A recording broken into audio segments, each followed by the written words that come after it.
Why do you think Rodrygo stayed? Can I say this? Welcome back to Fried Footy. We have an amazing guest today, straight from España, a true rising star in the world of football content creators. Our number one guy for all things La Liga, mi hermano Kiko Suárez. Welcome to the show, my guy. Dude, thank you for having me. What an introduction. Future star, the right star. It's just facts, Kiko. I'm not lying. Let's jump right into it. Your boys, Real Madrid, had a really up and down season last year. There's always drama around there. How are you feeling right now? How good of a chance do you have to win La Liga? I mean, to win it, let's be honest. Xabi Alonso has turned our world around. That guy is doing an amazing job so far. 3 games in, only conceded as of right now, if I'm correct, just 1 goal. Unless Barcelona replicates what they did last season, basically being undefeatable. Unless they do that again, I doubt we don't have a really, really strong chance to win it. But wait a second, Kiko. It's been 3 games in La Liga. Yes. He's changed everything that quickly? No. I'm not saying it like it's there yet, but the base, the foundation is already there. I can already see it. I can already see the changes. The attack was never not a problem because Mbappé scored his goals. Vini got his assists. A poor Vini, might I add, which still had his 40-ish contributions between goals and assists. Now we're still doing that, but now our defense looks good. Our defense looks concise. We have Militao, we have Haaland. Tchouaméni is playing in the midfield. He's not a center back anymore. Xabi Alonso is getting blessed with a healthy squad as of right now. Knock on wood, nobody gets injured. But, bro, 1 goal conceded. And Courtois is having a vacation. One position you didn't mention on the defense that I was curious to ask you about was right back. You said you got Haaland, you said you got Militao. Who's going to be your starting right back? I think it's a very healthy competition. We have a brand new toy, let's say, a brand new Ferrari in Trent Alexander-Arnold. Amazing player going forward. My criticism against the guy is that, he's not bad one-on-one. He's great on the one-on-one player. He gets a little distracted and then gets beat on the run, gets beat on behind, and that's how he usually concedes goals. But this is the thing. Against a team like Real Oviedo, for me, it was a mistake that he got sacked for that game because that's the perfect game. A club that's going to sit back, you put Trent Alexander-Arnold pinning over against Mbappé on the counter or just crossing it in because he's really good at that. I think that would have been better than Carvajal. But put Carvajal probably against the likes of Barcelona, against the likes of, not Atletico Madrid, but Villarreal in the Champions League. We're going to have to play Liverpool. I do not want to see Trent starting. I want to see Carvajal starting because he's going to get cooked. But let's say we're losing, put Trent in and just put all the meat on the barbecue and see what happens. But at the very beginning, that is going to depend who we're facing, not about who's better.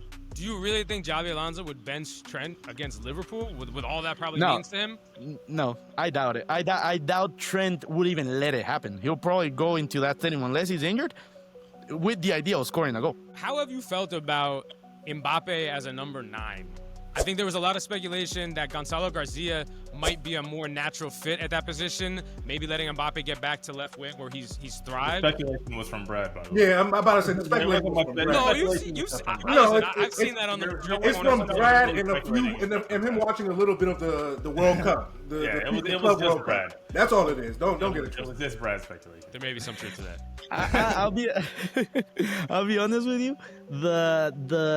Because there's the global media, the worldwide media, and then there's one in Spain. No, obviously Gonzalo Garcia, being a Spaniard, being from La Fábrica, he got a lot of nods, and the fact that he already made it to the first team, that says a lot of his future and everything. I'll be honest with what Brad is saying was actually valid. A lot of Spanish people, a lot of Spanish media was saying, hey, what's gonna happen? Is he gonna take over the 9th spot? Is he gonna be the main striker? Is Mbappé gonna go to the left and Vini another role, or is he gonna play on the right, etc., etc.? Now we know the answer is neither or. It's gonna be the 2 striker or the 2 forward position being Vini and Mbappé. Gonzalo Garcia off the bench, amazing, and he's gonna start games. Let's be honest, he's gonna start games. That was something. Respect to Brad, because that was something that was being said here, not worldwide, because worldwide you'll get what that just happened. You're gonna get slandered like Brad just did. Yeah, you know, some of us, we were using our big people brain. You know what I'm saying? Using our big people brain. Cuando puedo leer en español también, tiene que aprender. Hey, on this podcast, it was just Brad. It was just I'm going to talk more so about the attack. Brad talked about Mbappé, but Vini seems to be the guy that is a little bit in flux. He's got that contract situation. So I guess there's a two-part question. One, do you feel like Vini isn't equal to Mbappé? And two, do you consider Vini as someone that's irreplaceable? I'll answer the second one first. Nobody is irreplaceable at Real Madrid. Oh, okay. So nobody's bigger than the program. Nobody's bigger than the program. Nobody's bigger than the program. Anyone, if you talk too much or like if you think you're big, we let Cristiano Ronaldo walk away. He's the only player that could have been bigger than the program. Everyone else, hey, either you take the role, either you take your spot, or there's the door. And Real Madrid has never made it hard for a player to leave. If they ask to leave, you're more than welcome. We'll find someone that pays the money. And even if they cannot afford it, we'll find a way to get to something that is respectable and let you go if that's what you wish. Now, is Vini worth it? Does Vini deserve it? 100%. He's our franchise player. He is the franchise. Mbappé, on his day, probably is one of the best players in history. Not even the best player in the world, but the best player in history. But the franchise, the number 7, was bestowed on Vini. We created everything around Vinicius Jr. So does he deserve the pay? 100%. He's been here, 8-9 years at this point? He freaking played more seasons with Madrid than Cristiano Ronaldo. Making him the second highest paid at Real Madrid would be just as respectful. Because at the moment, that's Alaba.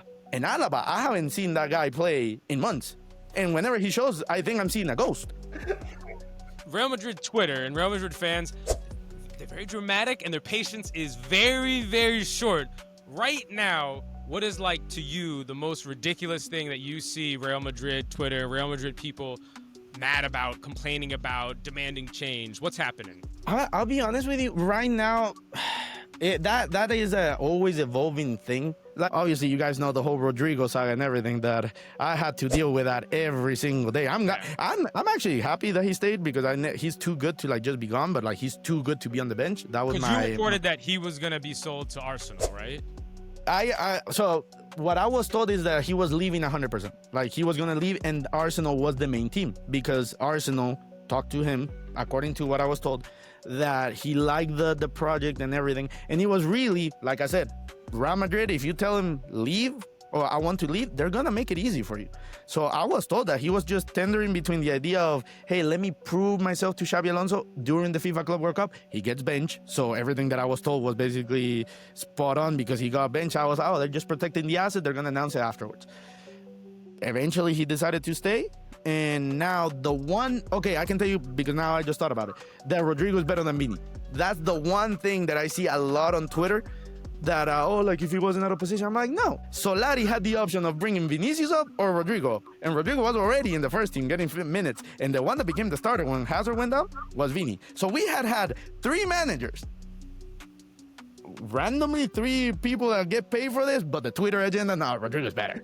Yeah, get out of here. Why do you think Rodrygo stayed? Can I say this? So what? Yeah, I'm allowed to say this. This is top secret. This is what you come to Fried Footy for. You get the scoops. Basically, what I was told is that he's okay being like the report that came out that like, he wants to be the left wing position. That is true. He wants to be that. What I didn't believe was true is that, hey, he's okay being benched. Like he's okay taking the step back if it means playing on the left and rotating with Vini. Which, when I heard that, I was like, bro, first off, again, we have the track record. You're never gonna be the starter. And regardless, just because Vini's better. It's not because he's bad, it's just Vini's better. And when you see that, I'm like, you really like that type of player? Like you're that good and you're willing to just be on the bench? That's what I was told, and obviously he stayed, so guess he's okay just rotating and fighting for his spot. Or like, you're an athlete, dude. Like, don't you want to be seen as the best? You already won everything. Like, I was surprised, but that's what I was told, the reason that he's okay being on the bench and like rotating. Damn, that's kind of sad that he didn't really want to take his chance being the star somewhere else. Again, we're gonna take it at face value. We don't know if that's the only truth and only truth. Allegedly. But like, dude, it breaks my heart because I'm pretty sure all of us at one point or another we played the sport or we play sports, if we know we're good, we want to show it. So even as a competitor, I'm like as a human, I see it just like, dude, like you're good enough that you could be a star anywhere. Like if you're really comfortable in Madrid, I don't blame him. The city's amazing, freaking the weather, everything, the food, the people. Being a millionaire probably makes it even better, but probably makes it way better. So I don't blame him, but as an athlete, I'm like, dude, like really, like you could have been anywhere. Like you could even make everyone that like wanted you out eat their words because he's that good. I saw your post about just spending in European football in general, and basically how the Premier League is lapping everybody. Does someone like Rodrygo stand maybe make you feel, better about, and maybe not La Liga as a whole, but at least Madrid still spending and keeping quality players who will be on the bench? We have a Ferrari sitting on the bench that can come up at any moment against tired legs. Sign me up. Like, it makes complete sense. And like you said, it speaks a lot about Madrid. As I said, like, the money is not the issue. It's like, if the good offer doesn't come and he doesn't want to leave, we're not going to move. But really what it comes down at the end of the day is that all these players are really, really condensed or very trapped in the big three, in Atletico Madrid, Barcelona, and Atletico Madrid. What I wish could happen is that like we see those big players slowly tender down or trickling down all the way in all the teams in La Liga. Because even then, think about like Van Dijk, for example. At one point, it was Southampton, and then he went to Liverpool. Yeah. That's what they do in the Premier League, and they invest so much within that eventually you look at the money spent, it's 3 billion, but like 1 billion of that amount stayed in the Prem. It's just changing hands, basically. So at that point, I'm like, dude, if we don't start promoting La Liga teams to buy from other La Liga teams and inflate those prices, the Premier League is going to be far and away too big of a gap, and they're never going to be able to catch up. No league. I mean from even the Champions League standpoint, UEFA's probably not happy about it. They're probably saying, like, we are eventually just going to be the Champions League, Premier League teams playing here, and the rest of the clubs are just fighting for a chance called Real Madrid, Bayern Munich, etc. Right. I want to go back to La Liga for a second because you touched on this, but you didn't really give a firm answer when it comes to Madrid versus Barcelona. Clearly, the number one team in La Liga from last year, they're coming back super strong. Yamal, they added Brad's favorite player, Rashford. Are you a United fan? No, Chuck's a United fan, but I thought Rashford was going to be a great move for Barcelona. No, what did you say? I said he could be a Ballon d'Or contender. Thank you. And I will say that's one of the worst takes I've ever had. I'll own that. You. No, I love your face. Even my friend is playing FIFA, he paused the game. Thank you. I like Kiko. I like Kiko. I like Kiko. The jaw's still on the ground. But I wanted to ask. Everybody was like, what the hell? He's like, oh man, maybe we shouldn't have said anything. He had so much respect for our knowledge prior to this. No. Hey. Rashford had that floor at one point. It's just it's 2025 now. That's all. Paris Saint-Germain. I think he's still in the Nada Paris. I think he's still in that point. Yeah, that was not my finest moment. Brad didn't get the memo. He thought it was 2018. But I do want to ask because again, I feel like you kind of floated around it. I need to know how you feel Real Madrid shapes up against Barcelona. You guys have looked great, but the competition has not been the high level. I mean, we just talked about how La Liga pretty much has all the talent in the top 3 teams. If this year we go against Barcelona with a full backline, with a full midfield, with the full attack, I think we're going to split the results. I think we're going to go 1-0 Clásico, and then in the Champions League, God knows, those are the best. So, like, we face Liverpool. I don't even want to think what that game's going to be like. Yeah, I don't think anyone wants to think about facing Liverpool right now. He's a Liverpool truther since Isak has been joined. He called them the Invincibles. No, I said that if Liverpool gets Isak, I think this team, compared to every other team in the Premier League, I don't see who's going to beat them. Like, Arsenal doesn't have the attack. They just don't. To me, they have the best defense. Tell him, Kiko, don't be scared. Kiko, tell him, Kiko, tell him. I want you to tell him, Kiko. Tell him. Okay, so like this is the thing, and I think this is where Charles is probably like thinking. They have a great attack, but football is played on both sides. You also gotta defend, and they're leaky. We saw against Arsenal. Arsenal was comfortable with not attacking, and that's when you saw, hey, it took a brilliant free kick from Szoboszlai. I think Barcelona cooks Liverpool right now. If they play the way that I've seen them play, you don't only win football by just having the best attack. You also got to defend, and they're not looking good defensively. So the thing to me is that Liverpool was already the best attack before adding Isak, who I believe is the best pure number 9 playing right now in world football. I think he adds something to that team. I love the faces. I'm so sorry. This is the Real Madrid bias coming in. They're so good. They're so good. Who's better? Tell me. Who's better than because Isak?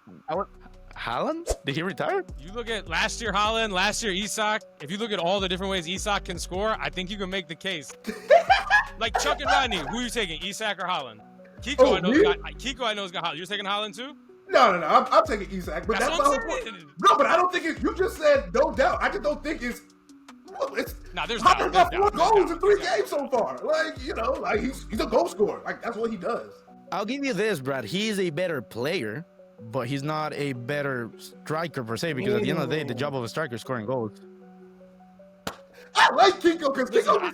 I'm actually a Man City fan, you know, and I've seen Haaland fall off without getting the service from like Kevin De Bruyne when he was healthy.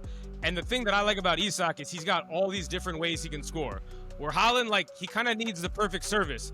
Isak, he can pick the ball off on the left wing and just drive at the goal, shoot from outside the box. I just think he's going to make an impact in any game. Where Haaland, we've seen a lot of games that Haaland has disappeared. When someone plays a low block and they just don't have the people to get him the passes, like, I've just seen it too many times the past year. But maybe that's a recency bias.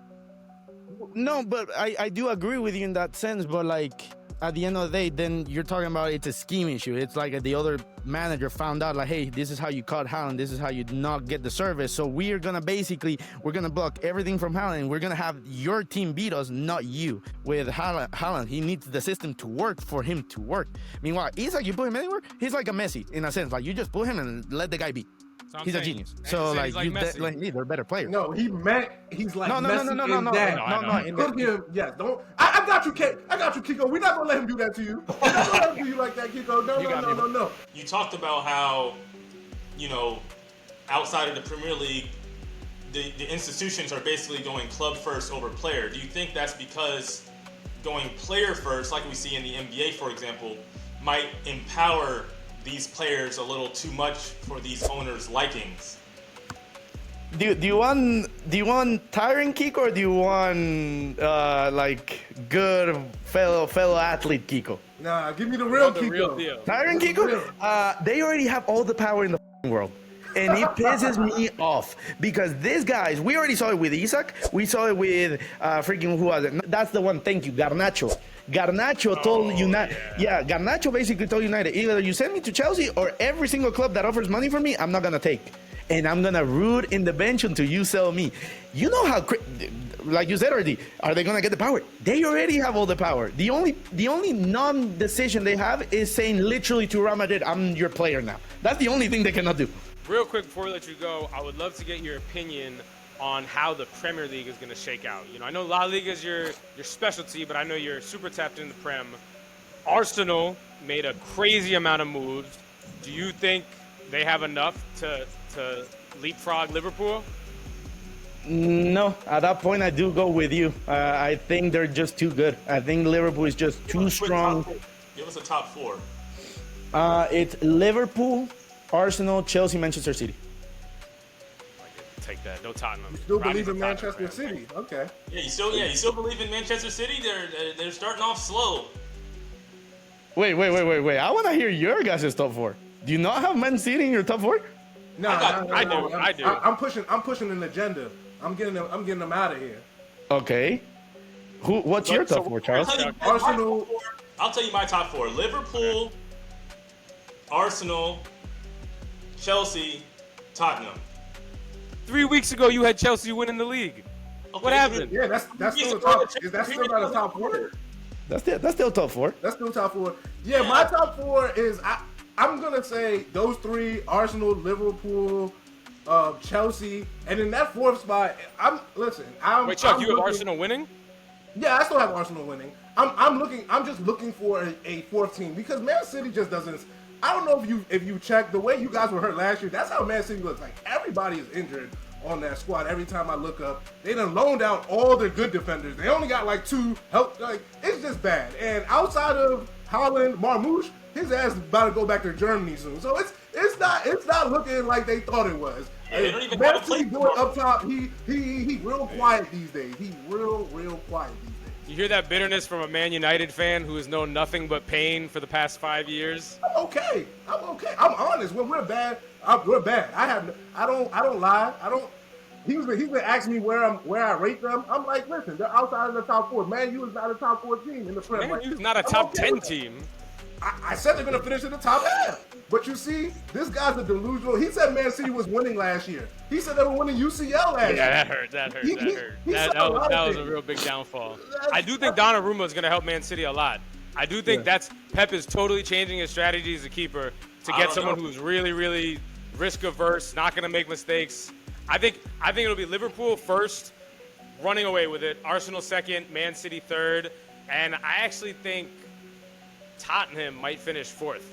I'm starting to come around. I love their manager. Thomas Frank is such an adaptive manager. I'll be honest.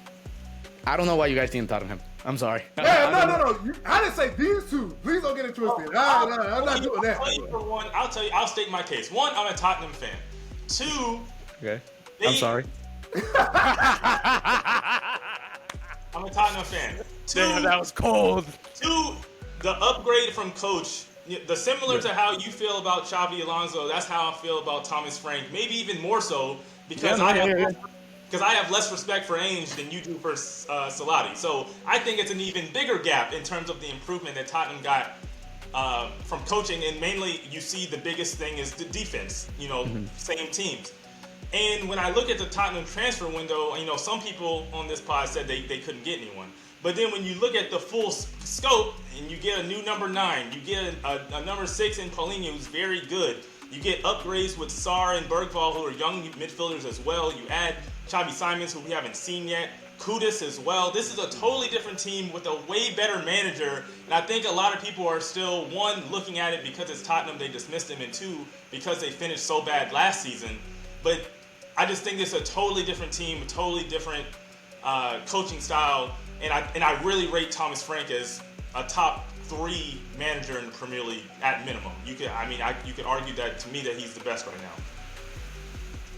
I hear your case. It's just okay. No, actually, no. You know what? I will rate your pick in the sense of Spurs because I'm still thinking of the loser Spurs, the one that didn't know what winning was, the everything. The Spurs just have bad PR. But if you look at the current landscape in 2025, no. I mean, you already got over that hump.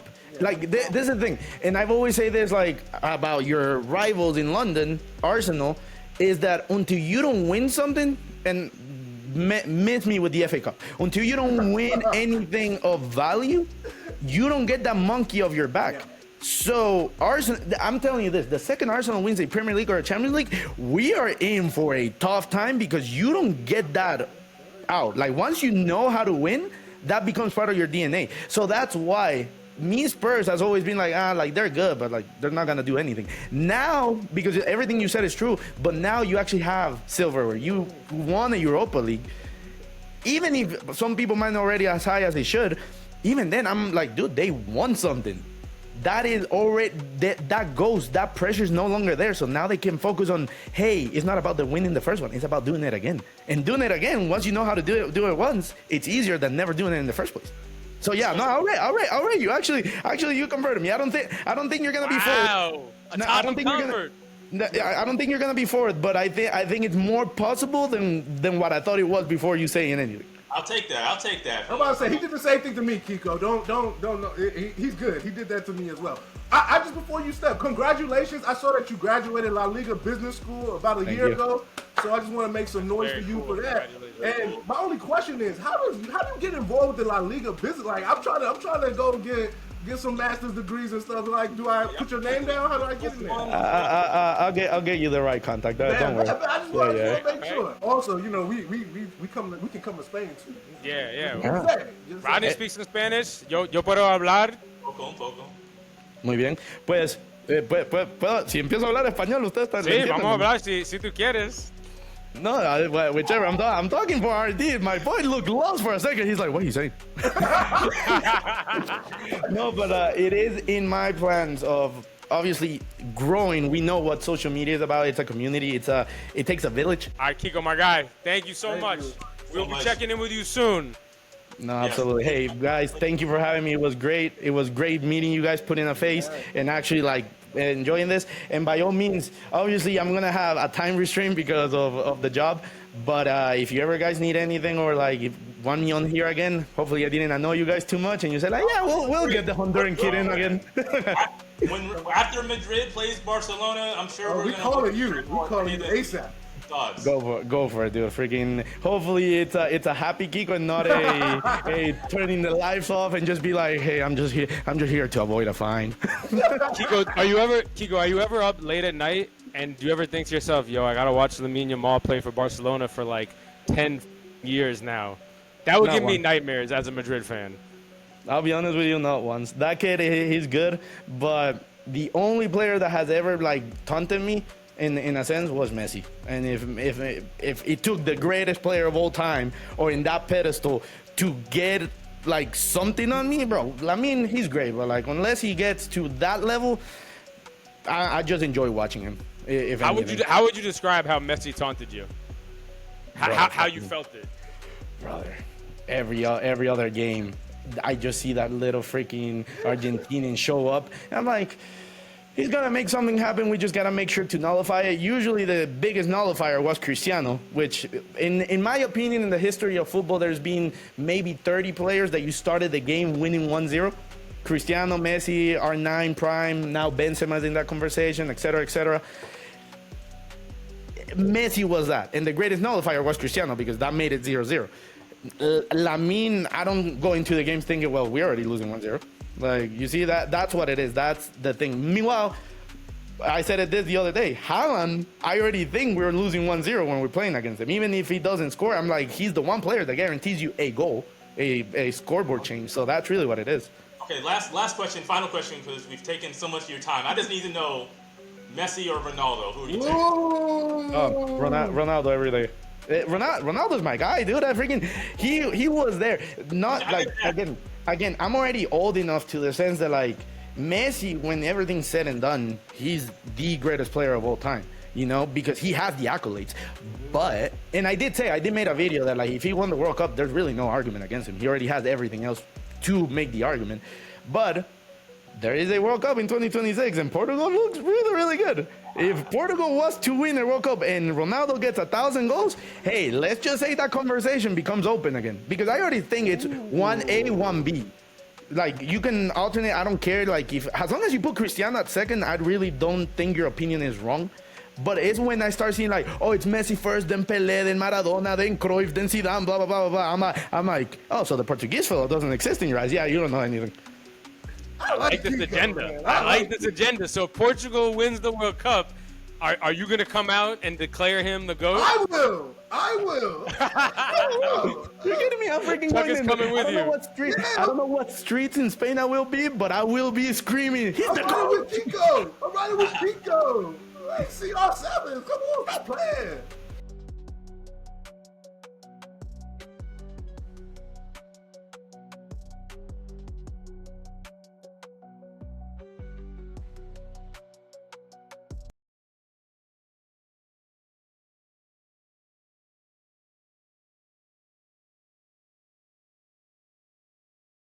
Why do you think Rodrygo stayed?